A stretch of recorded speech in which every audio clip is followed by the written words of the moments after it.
马祖最高峰碧山，来到马祖第5次的外国人。在我情况下，为什么很够力？9月的时候看到台湾本岛，一尊马祖上过圣母峰，淡季的港口，3天的民宿包栋，台湾最美的近郊步道46度，我是蛮喜欢这个温度的。我是马来西亚的莎莎，我是台湾的昌老师。我们今天脚很痒，我们在松山机场又要去马祖了，4个月第3次去马祖，马祖真的很好玩。我们其实1个礼拜前才订好机票，因为现在是马祖的淡季，所以机票啊住宿都很好订，真是可以说走就走然后我们3天前才从玉山下来，所以你看我的脸都还有一点那个晒伤。没有想到在机场也可以遇到粉丝，就超大一团，这第一次遇到这样大团都有在看我们的影片。Oh my god！ 所以以后在平地不能乱做坏事。真的，以前是觉得在山上会被认出来，在山上不可以乱大小便。我2个月前才在这边，也是要飞去南竿去跑马祖马拉松，那时候还在落晒，等下那个厕所在那边。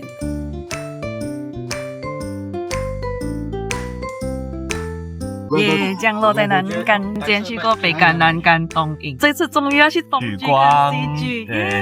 11度，我觉得有比台北冷，因为马祖它的纬度本来就比较高，对，所以我记得这边的寒流大概是要6度才会算寒流。走一小段路上去民宿，哇，漂亮。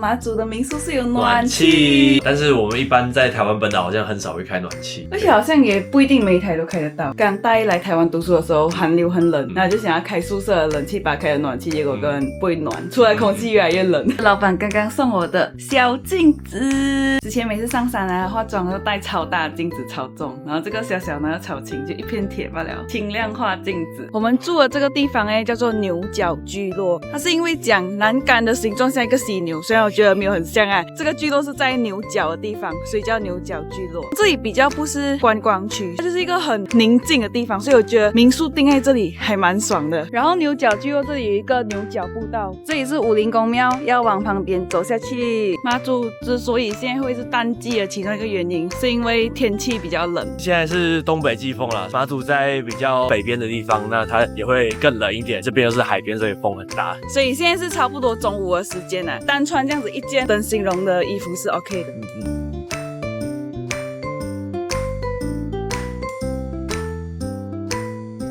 身为一个来到马祖第5次的外国人，为什么我会一直来因为马祖真的很美，它风景真的很美，而且这里的氛围我觉得就是一种很 chill 的感觉，所以每次来到这里就觉得自己很放松，就来度假的了。现在是马祖的淡季旅游时期嘛，连江县交通旅游局其实有举办一个短影音的比赛，如果有喜欢拍影片的朋友一定要把握这次机会因为他会给钱给来这里拍很爽它是叫做蓝色创意航线，它会有2个阶段，第一个阶段你要先交脚本，如果他觉得你脚本 OK， 他就会提供1万到3万新台币，哇哦的拍摄费用给你来马祖这边拍好之后，优选的获奖者他的奖金是新台币2万块到5万块然后他们有分3个组，马祖在地组、南竿北竿组、莒光东引，那就看你喜欢哪个地方就可以挑这些地方去拍，而且是不限国籍的只要18岁以上的人，全世界的人都可以来拍。这个活动的链接我放在下面你们看，你去看一下。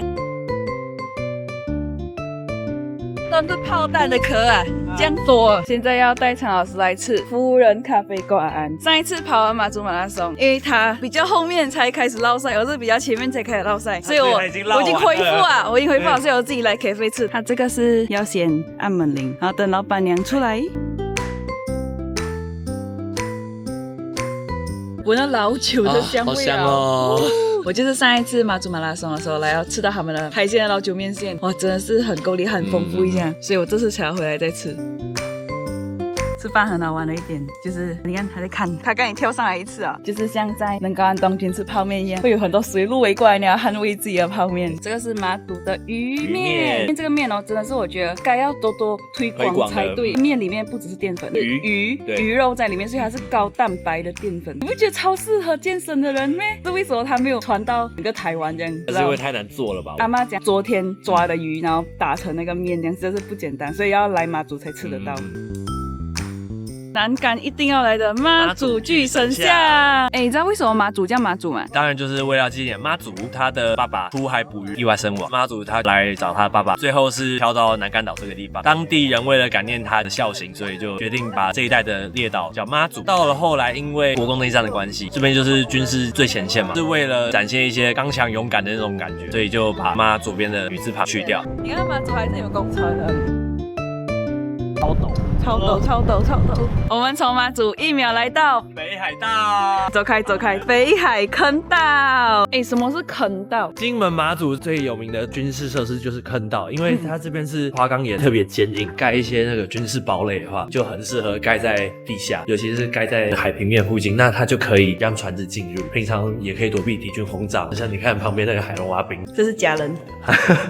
有名的金门有宰山坑道嘛，那马祖有88坑道，还有现在这个北海坑道。北海坑道有一个特色，在蓝眼泪的季节来的时候，可以坐船看蓝眼泪。船桨摇下去，摇动那个水，它就会有蓝眼泪。上次9月的时候有坐过，可以这样坐一圈，真的会蛮壮观的。这个在山里面呢，然后它竟然有这么大的一个空间。外面涨潮，它里面的水也是会变高。这些坑道全部都是人工开凿出来，就是拿十字镐跟炸药一锤一凿这样子。你会觉得后面的光有点像那种在韩国的那种 feel， 觉得马祖秋冬的光线是不一样的，所以大家不用什么忘记来。你其实你看为什么是淡季明明这么美？我们现在来到北海坑道对面的大汉据点，就一样是坑道，那它这个就没有盖在海里面。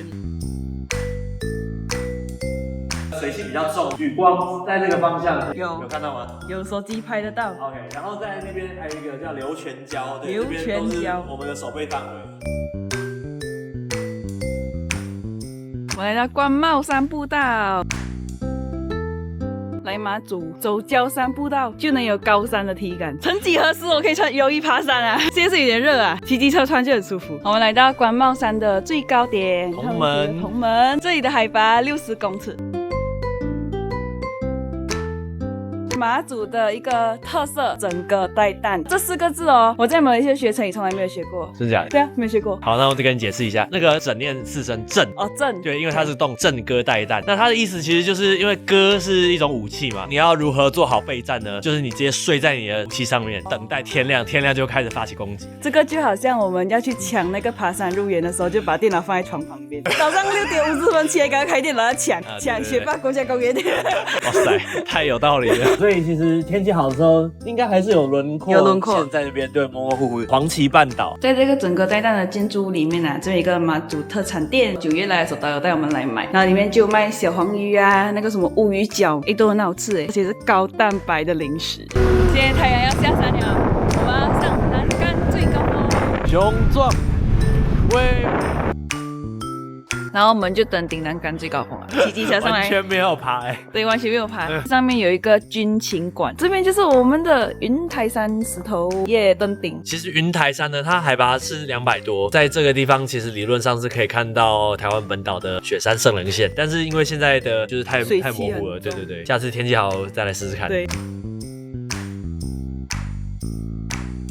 现在气温是8度，感觉如何？好了，开始有点冷，才过了2-3分钟，现在是6度，好冷啊！现在在马港后面那个，后面有一个马祖的那个一条布子，这是一把剑，好吗？旁边这里是马港的天后宫，这个天后宫很特别，因为有一尊妈祖，他是有上过圣母峰的，这是我们的登山老前辈李小石把妈祖背上去，对圣母峰。来马祖一定要吃的济光饼，济光其实是一个人，是明朝对抗倭寇的一个大将军的戚继光，相传是他那时候为了要让船员比较方便携带食物，那他就把饼做成中间有一个就是圈圈，中间有个洞，这样你就可以穿在脖子上，行动粮 upgrade 的，中间有加肉加蛋加cheese，对，好吃。接收存的这个斜坡哈，这个是全马祖唯一一只测速照相。我们吃的是这间，它招牌已经不见掉了店，叫中心小吃。因为上一次马祖马拉松有吃过，好吃。晚餐一样吃鱼面，来马祖。太好吃了，镜头直接懵掉。一样是老酒面线。我一直有一个疑问，我是有酒精过敏的人，但是我吃老酒面线这种，我是完全没有 feel。我挥发吧？不知道，有可能挥发，或者是它其实它的酒是一些发酵的，并不是真的把酒精倒进去。哦，你说那是酒酿那种东西？感觉是酒酿，其实我也不知道哎。如果有人知道的话，可以回答我。老酒煎蛋，来马祖就是什么东西都要加酒。这个地方叫南竿的介寿村。介寿呢？你们觉得介是谁？蒋介石啊，没错，介就是蒋介石，所以呢就是帮蒋介石祝寿，叫介寿。台湾任何一个地方都会看到什么介寿国中、凯达格兰大道，它以前就叫介寿路。所以介寿就好像生快，生日快乐。生快，对。大安森林公园，安生。现在是早上7点，我们要坐船去东莒。先去东莒，明天再去西莒。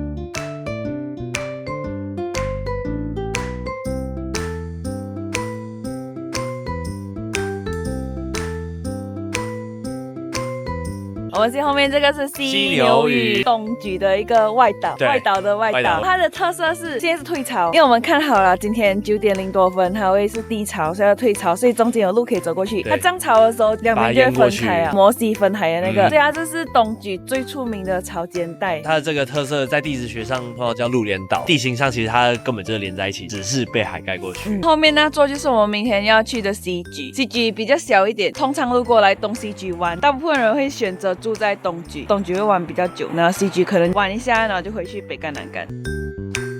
我们现在这边了，全部是大石头啊，没有一个路基继续保留。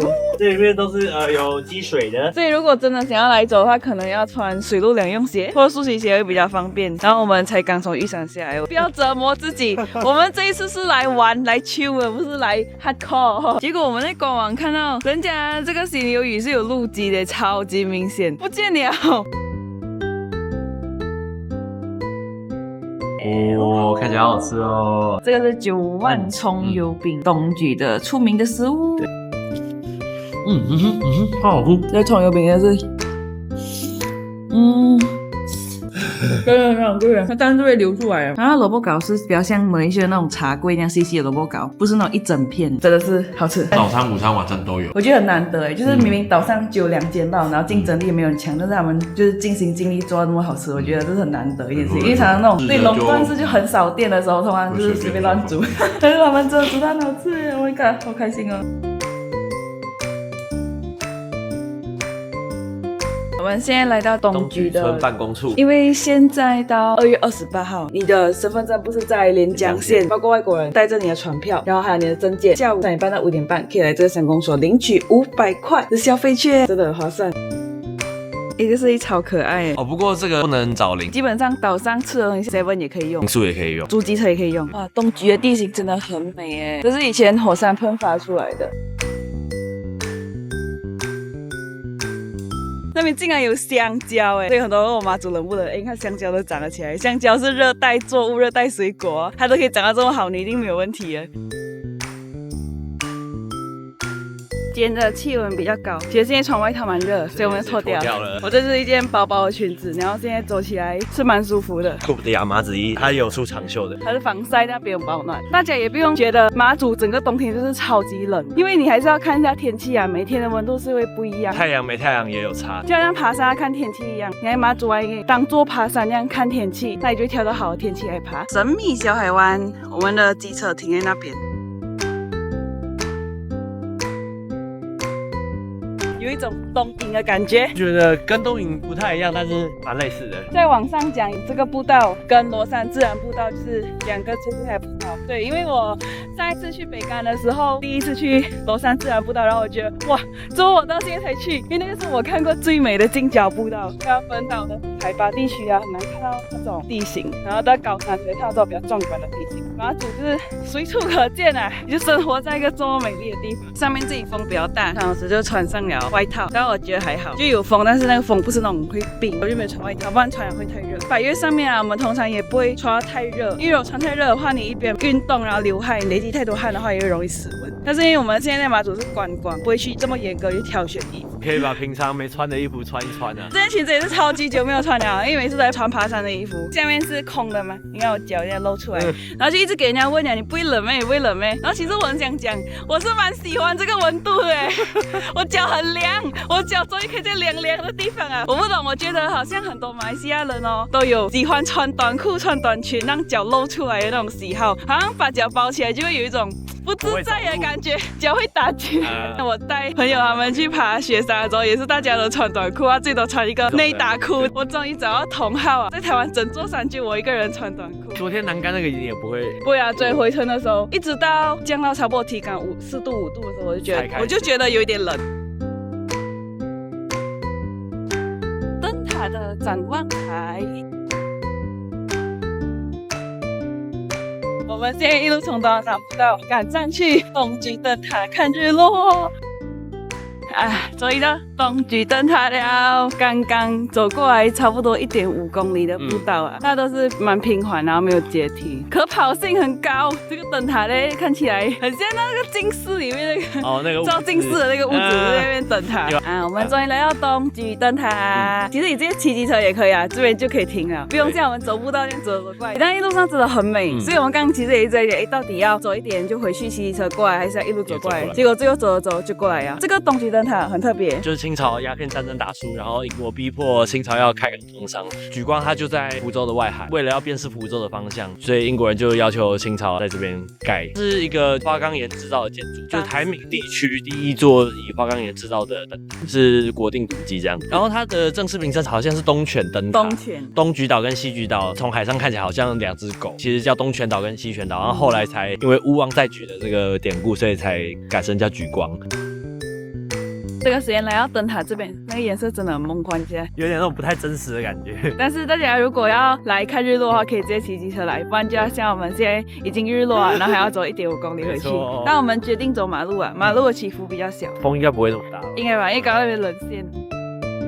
现在走回去骑摩托的路上，我觉得我们来介绍一下我们这一次穿的外套。这个是我们自己买的，没有任何的商业sponsor。冬天来马祖，很多人会担心很冷，但是如果是原本有在爬山的朋友啊，你带上你爬百岳的那些装备，其实就 OK 了。像我这件外套，它其实原本是迪卡侬滑雪外套。当初我开始爬山之后，我没有自己的羽绒衣，我真的很不怕冷，在台湾平地没有穿过羽绒衣，买了这件滑雪的外套，我有穿过它去爬奇莱南峰、那湖圈谷。奇莱南峰是山顶零下3度，然后我就穿这个，然后里面就穿一个短袖底层，然后觉得很舒服。它这件要900克，对爬山来讲太重，后来我就买了比较轻量化的。像马祖这边呢，常常可能会有湿气，但其实在湿的情况下，其实会让冷变得更明显。一般上登山保暖外套都要有排湿功能比较安全，所以如果你穿有排湿功能的外套来，其实你会觉得舒服很多，你就觉得没有这样冷。这个是我高中的时候就买的，就是平地的外套啦。我是觉得因为它够厚，所以其实也 OK， 的确就可以感觉到说它里面没有那排湿的功能，所以湿气会有点聚集。对，像我现在这样走，我就已经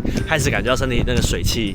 对，我就已经感觉到了。马祖这边呢，他们也都对寒冷的气候有所准备，所以几乎民宿都会有暖气，店里面也会有暖气。你进去店里面，你就把你的外套打开，让湿气排出来。你出那个店的时候，你会比较舒服。对，东莒唯2小吃店，一个就早上吃的华美，另外一个就是枫树林小吃。必点的就是超大鸡排，还有这个臭豆腐加泡菜。那鸡排真是超大哎，你的手过来。来，我的手再跟我的脸比，我的手跟我的脸差不多是这个大小，这就是跟脸一样大的鸡排。还有这个红曲炒饭，红曲炒饭在本岛比较少见，有但不多。在马祖其实很多岛都有红曲炒饭，但是我觉得这个红曲炒饭很够力，它的酒香，它有酒香，酒香就这样膨上来，哇！我们要用今天刚领的来还钱，还钱。大埔石刻是一个石头，然后上面有碑文，就是人家刻的，在写以前这里曾经打过一场胜仗，东沙大捷。大埔聚落，你看这屋子都很可爱一些。大埔聚落这里有一个观景台，是林澳屿的观景台。林澳屿也是东莒的一个外岛，它这个没有办法犀牛屿这样子退潮的时候可以走过去，它就是一直都是隔开的，中间都是海水的。回到东莒的蒙澳港，坐船去西莒。在马祖跳岛的行程有一个东西要注意，就是它的船不是像公车这样什么10分钟就有一班，就是要算好时间，然后知道你要去的那个岛的那个船是什么时间这样子，而且它单月双月有时候时间会有差，自己上网查资料或是问民宿的老板。这个就是马祖淡季的港口，真的没有人。身为一个 I 人，是觉得蛮舒服的。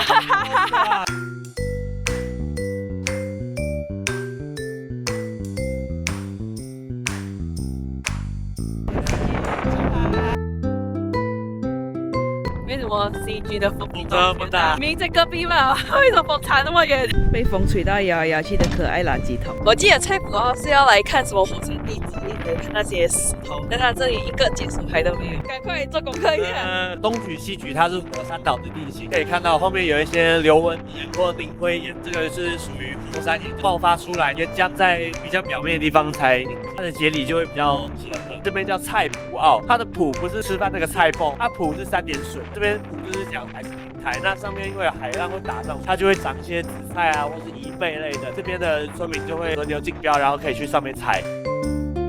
西莒的第二个景点，榕树的绿色隧道，有容路，就是那个沈有容大埔石刻上面写的那个戚继光的朋友。一样，莒光这边就是很多部队要驻守，是为了要遮蔽一些军事要塞啊，怕被空中侦察，所以他就种植了榕树，这样子可以朝天，就是对遮蔽天空。北侧跟南侧各种了一排，反正是往上涨之后，它最后就粘成绿色隧道。我们现在要去寻找吃的东西的路上，对，神奇，这种奇怪的地方。来东莒西莒玩，还有一个东西就是你华文要很好，你要可以写得出这些字。来，小蜜蜂一定要点的萝卜糕。剩下的那些3点就要离开莒光啊，我们的消费券还剩下最后100块，这个一定要在莒光花完，去南竿北竿就不能花了。来喝一杯咖啡。结果这间店是不能用消费券的，因为那个消费券它是要特约商店。我们昨天去出办公处的时候，他们那个名单刚好没有在，上网找也找不到相关的名单了。大家来用消费券的时候，可能就要在用之前先问一下店家咯，问他可以不可以收这样。现在是试到第3家，昨天的枫树林小吃，还有刚才的西莒小蜜蜂都可以用。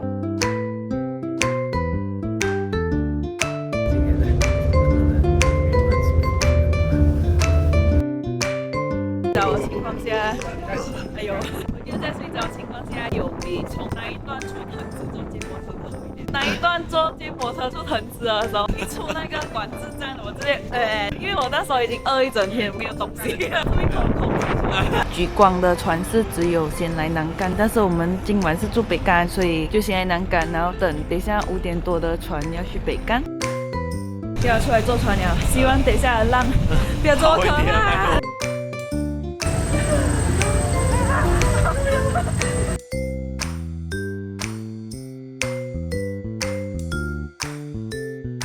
平地的晚霞。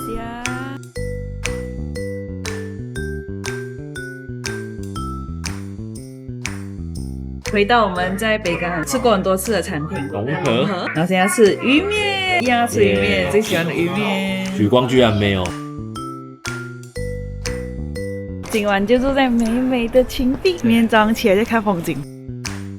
在美美民宿里面吃早餐，我觉得淡季来马祖一个很幸福的事情就是3天的民宿都是包栋，前面2天是整栋楼完全没有另外其他人，这一次是订到自己一栋这种美美的石头屋，平时可能不舍得订，但是因为淡季它的价钱会变便宜，所以就可以订到理想中的民宿。马祖的民宿好像几乎都有暖气，住3天都有，就不会像台湾上的山屋这样子，你还要拿睡袋出来睡，半夜那里想办法自己变暖。骑机车可能会比较冷，但是行程就安排到日落啊，你的日落你就回去民宿吹暖气。这个是我们昨晚住的房间，旁边就是我们上一次9月有走过的青地步道、安康步道。然后民宿走下来有一个废弃的石头屋，这里是一个很好拍照的地点。我觉得来北竿芹壁就是重点，你其他地方可以不用去，但芹壁一定要来。你看这个地方真的是超级美，那个角是桥仔村，旁边那座岛就是大丘岛。大丘岛有一个很重要的特色就是它上面有很多梅花鹿。大丘岛上面的梅花鹿呢，其实原本是台北动物园送给连江县政府的，把它们送到大丘岛上面野放。然后后来大丘岛就变成一个观光胜地，来芹壁就是要来这种海景咖啡厅，焗烤饭，更美丽的风景。马祖播音站在台湾这种外岛，它就会有很多播音站。像我上一次去金门的时候，也是有播音站，然后会播邓丽君的歌。因为以前这边就是抗共最前线，那他们为了要去感化新站，对，新站喊话，用这种高功率喇叭，一天到晚对岸放出不管是邓丽君的歌啊，宣传好的一面给对方。结果邓丽君的歌哦，连蓝牙哦，大哥大姐们、安哥安弟们在播邓丽君的歌，这个才是真正的播音站。这里有48个喇叭，它这里播就真的是海的对面是可以听到的。这个就是以前你如果要讲什么，你就可以对这个麦讲。这边就有写当初的广播稿。这个是现代的，你可以开蓝牙，连这架东西，那你就可以播你要播的音乐。是马来西亚的莎莎，我是台湾的陈老师。我们今天小分享。你要停在对面这个平的地方，然后从这边进来就是芹壁步道，这边就有2条步道，安康步道跟永康步道。安康步道嘞下去就是我们的民宿迪奥礼貌爱斯。我们现在在马祖最高峰碧山，一样是骑摩托上来不用爬的。那我们上一次9月的时候有看到台湾本岛，就在这边。我们正后方这边就有雪山山脉，放上一次的照片。我们后来有去对比，从这个方向切进去，差不多新竹桃园的地方，雪山山脉上面的山峰的样子对比，然后发现是真的。那时候回家就特别写了一张纸做计算，然后发现是真的可以。后来用 Google Earth 也有模拟出来。我们刚骑机车从下面那边骑上来，机车双载2个人超过150公斤，就是一个人超过75公斤的话，这一条路可能要用走的，有一个人要用走的，但是还好我们没有超过。我们现在要来走罗山步道，去年9月的时候被带来，才发现哇，好漂亮，真的是台湾最美的近郊步道哦。等一下要坐飞机啊，现在剩下最后1个小时，真的太热了。而且你现在在海岛上，所以海面也会反射阳光。它全长差不多700公尺吧，然后就在机场旁边，那个就是机场。机场骑机车过来差不多3分钟。如果要来马祖走步道啊，这条跟东莒的东洋山步道，我觉得是最美的。傍晚的时候，天色黄黄沉沉的时候来走哇，那个氛围更加梦幻啊。然后这有一小段要手脚并用啊。喜欢山，喜欢海，在这里山海不用择一。再走200-300公尺，就一个凉亭可以休息，波光粼粼啊。后面这一段就有一个草原，然后草原上面有一粒粒石头，觉得这一段很像爱丁堡，英国的爱丁堡。他讲这边一个海上孔子像啊，那个。我们现在要赶回去啊！现在是3点半，4点跟民宿老板约在机场拿行李，4点15分最后寄放行李。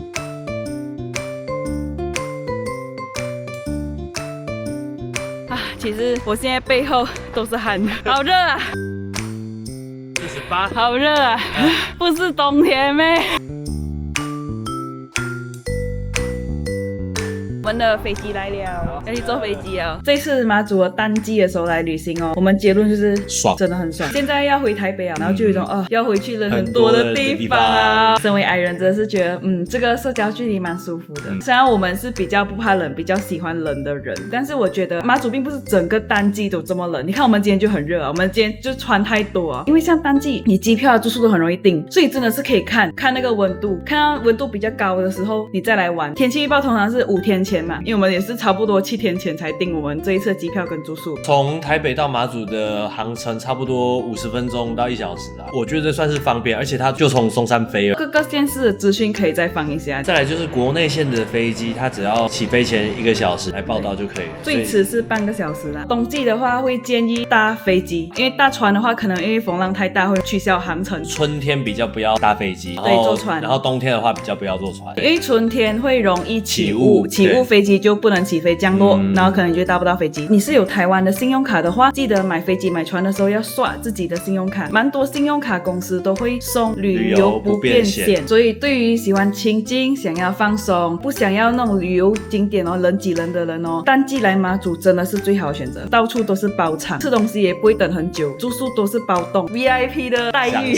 当然要记得我们的淡季旅游短影音的比赛啊，如果你对马祖旅游有什么想法的话，可以写脚本参与这个比赛，他们觉得你脚本很棒的话，就会给你钱来马祖边玩边拍摄每一个脚本可以获得新台币1到3万元，来马祖玩是真的蛮够你花的。影片最后得奖的话还有新台币2万到5万元这个真的是很吸引人，要玩的话可以 try 一下这个短影音比赛。我们就到这里啦，要上飞机了，拜拜。